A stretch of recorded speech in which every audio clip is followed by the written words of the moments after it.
ဒီနေ့ခေါ်သွားမှာကတော့အိန္ဒိယနိုင်ငံရဲ့အကြီးဆုံးပွဲတော်ကြီးတစ်ခုဖြစ်တဲ့ဘာလီဂျာဒရာပွဲတော်ကိုဖြစ်ပါတယ်။လီဂျာဒရာဆိုတာကဘာလီကျွန်းတို့ရွက်လွန်ကျဲလို့အဓိပ္ပာယ်ရပါတယ်။လွန်ခဲ့တဲ့နှစ်ပေါင်းထောက်ချီကလေးကအိုဒီရှာပြည်နယ်ကတင်မောသားတွေကအင်ဒိုနီးရှားနိုင်ငံဂျာဗာကျွန်းဘာလီကျွန်းတို့သာမကသီရိလင်္ကာနိုင်ငံတွေအချိပါစွန့်စားရွက်လွန်ခဲ့တာကိုဂုဏ်ပြုပြီးကျင်းပတဲ့ပွဲလို့လည်းသိရပါတယ်။ပွဲစဉ်ဟာဖူဒီလေးတွေအတွက်ကတော့နိဗ္ဗာန်ဘုံပါပဲ။အိုဒီရှာရဲ့ local စစ်အရသာ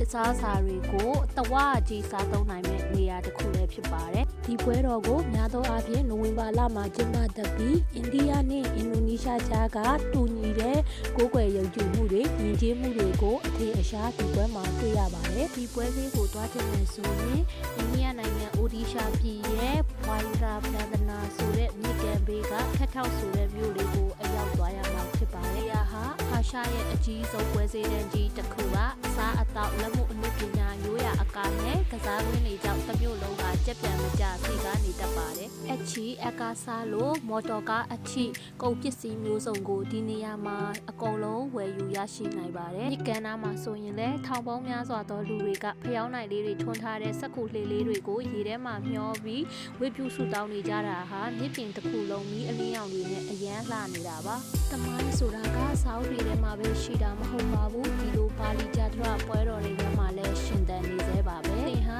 ခီးသွားတာကိုစိတ်ဝင်စားတဲ့လူက